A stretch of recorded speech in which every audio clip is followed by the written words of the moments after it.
warahmatullahi wabarakatuh. Salam ekonomi konstitusi, saudaraku sebangsa setanah air. Hari ini adalah 28 Oktober tahun 2020. Kita memperingati Sumpah Pemuda yang ke-92.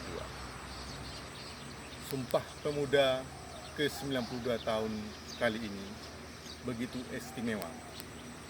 Kenapa saya memilih menyampaikan beberapa kata pada peringatan ke-92 tahun ini?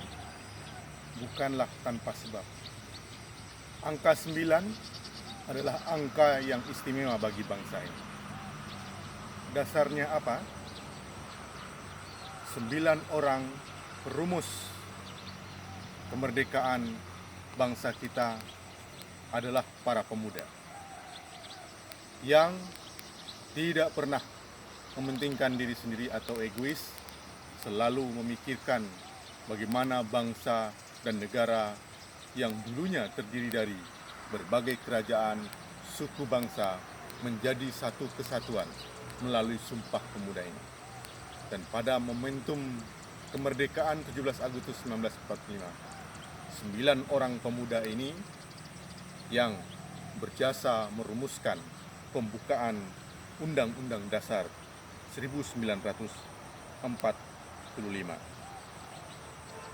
Siapakah mereka yang tak menghiraukan kepentingan pribadinya, tapi lebih memikirkan masa depan perjalanan kehidupan bangsa dan negara tercintanya?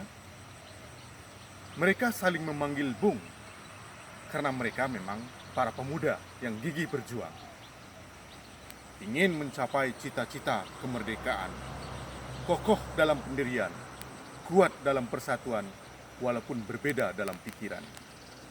Siapakah dia? 1. Bung Karno. 2. Bung Hatta. 3. Bung A.A. Maramis. 4.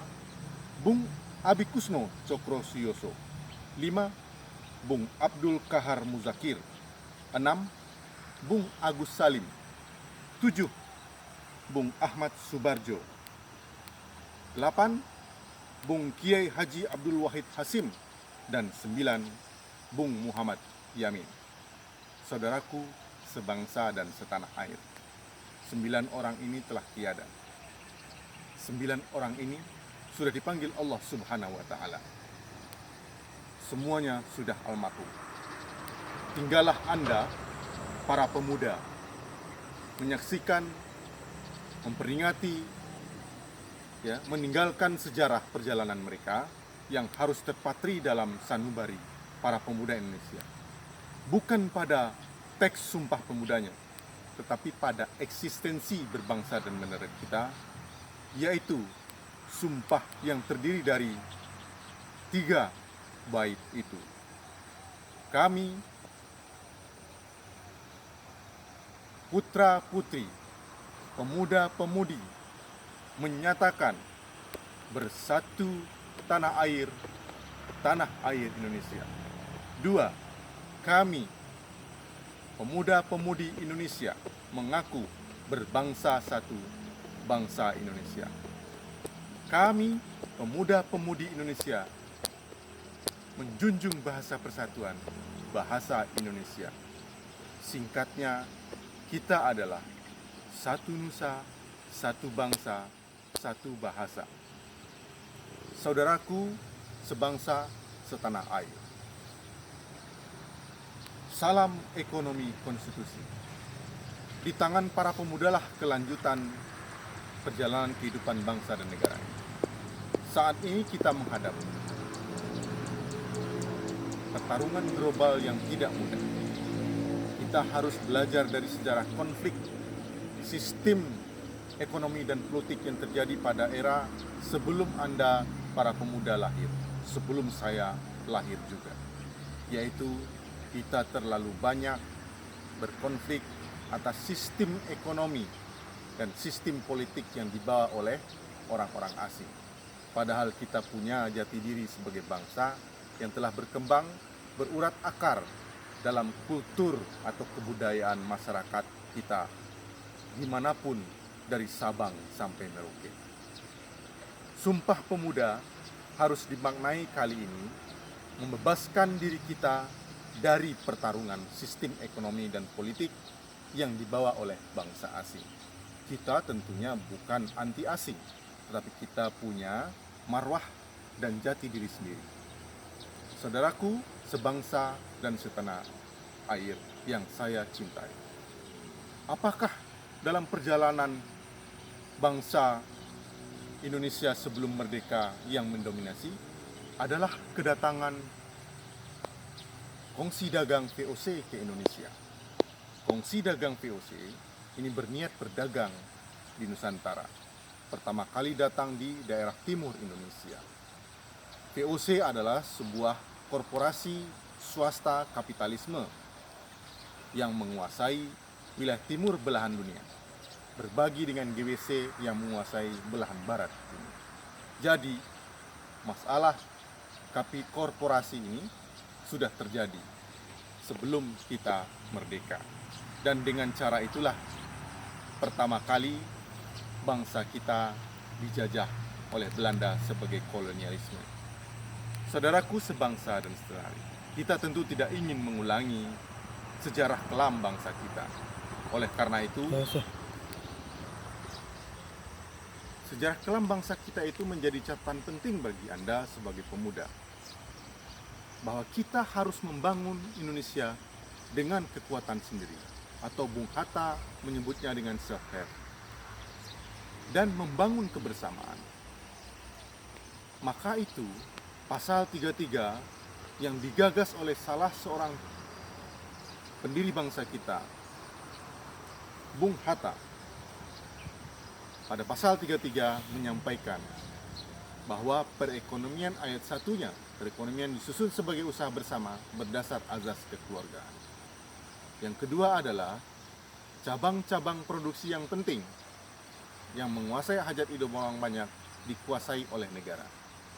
Ayat ketiga, bumi, air, dan kekayaan alam yang terkandung di dalamnya dikuasai oleh negara dan dipergunakan sebesar-besarnya untuk kemakmuran rakyat.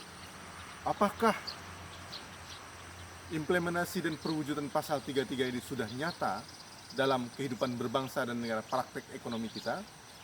Bung Hatta menyebutkan dalam buku Muhammad Hatta beberapa pokok pikirannya. Saya bacakan saja supaya tidak salah. Pembangunan ekonomi Indonesia sesudah perang haruslah didasarkan kepada cita-cita tolong-menolong. Sudah tentu pada tingkatan yang lebih tinggi dan lebih teratur dengan mempergunakan hasil kemajuan teknik modern. Kalau diperhatikan benar-benar, ada 3 soal yang bersangkutan dengan pembangunan perekonomian Indonesia yang kita hadapi sekarang. Yaitu 1, soal ideologi. Bagaimanakah mengadakan susunan ekonomi yang sesuai dengan cita-cita tolong-menolong? Kedua, soal praktek. Politik perekonomian apakah yang praktis dan perlu dijalankan dengan segera di masa yang akan datang? Yang ketiga adalah soal koordinasi. Bagaimanakah mengatur pembangunan perekonomian Indonesia supaya pembangunan itu sejalan dan bersambung dengan pembangunan di seluruh dunia. Jadi, kita tidak anti negara lain bekerja sama, tapi kita harus mempunyai ideologi sendiri di dalam menjalankan praktek politik perekonomian kita. 3 yang disebutkan oleh Bung Hatta tadi merupakan wasiat kepada kita penerus generasi yang tumbuh saat ini sebagai menerima tongkat estafet keberlanjutan bangsa. Apa yang terjadi saat ini? Kita dihadapkan kepada konflik kepentingan atas nama kepentingan partai politik dan atas nama kepentingan para korporasi. Oleh karena itu, sebagai pemuda-pemudi harapan bangsa dan masa depan bangsa ada di tangan para pemuda-pemudi, kita tidak boleh larut dalam konflik. Dan kita juga tidak boleh emosional menanggapi berbagai kebijakan pemerintah, terutama Omnibus Law. Sejauh Omnibus Law adalah untuk meneguhkan dan mengokohkan pasal 33 Undang-Undang Dasar 45. Ada 5 kata kunci yang ada di dalam pasal 33 itu yang secara kesimpulannya itu menempatkan posisi koperasi dan badan usaha milik negara atau perusahaan negara sebagai sokoguru perekonomian bangsa dan negara kita. Apakah kita anti korporasi swasta? Tidak. Dalam ayat 2 disebutkan bahwa swasta boleh saja berperan, tapi tidak di dalam cabang-cabang produksi yang penting. Bagaimana kenyataannya saat ini? Justru kita meminta kepada Presiden Joko Widodo terkait dengan Omnibus Law. Selain proses partisipatif undang-undang tersebut yang tidak terakomodir, tidak diakomodasi, tidak ditampung ruangnya, apakah undang-undang Omnibus Law sudah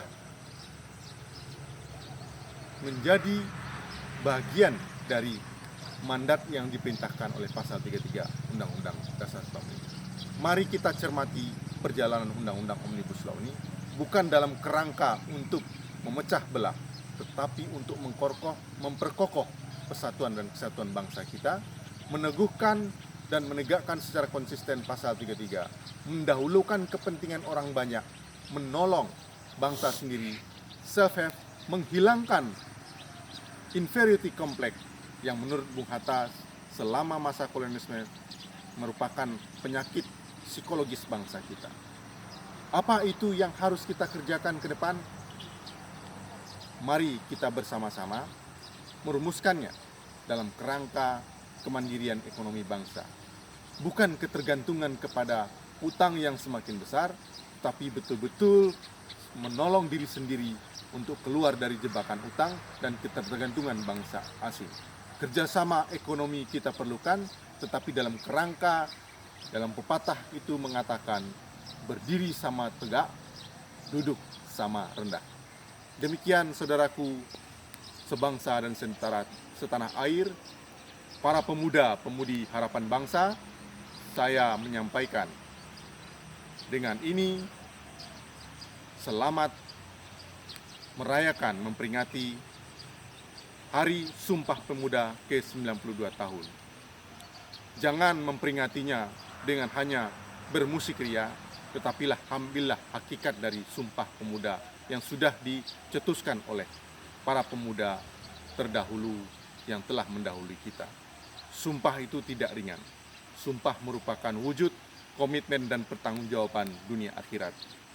Saya, Devian Kori, ekonom konstitusi, menyampaikan terima kasih yang sebesar-besarnya atas para penonton yang sukarela menyaksikan tayang ini.